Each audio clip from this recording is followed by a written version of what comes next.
গভীর প্ল্যানের পর আমরা হঠাৎ চলে গেলাম ঐতিহাসিক স্থান হাওরে। সেখানে মাছের আড্ডা জমবে এই স্বপ্ন নিয়ে আমরা চলে গেলাম।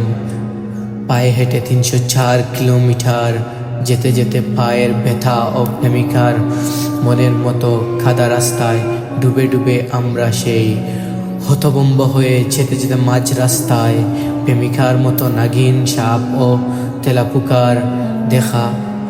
সেই নাগিন সাপের কামড় খেয়ে নদীর স্রোতের ঢেউয়ের সাথে তাল মিলিয়ে আমরা চলে গেলাম আমাদের গন্তব্য হাওরে। এই ভয়ঙ্কর অভিজ্ঞতার শিকার আমি নিজেই।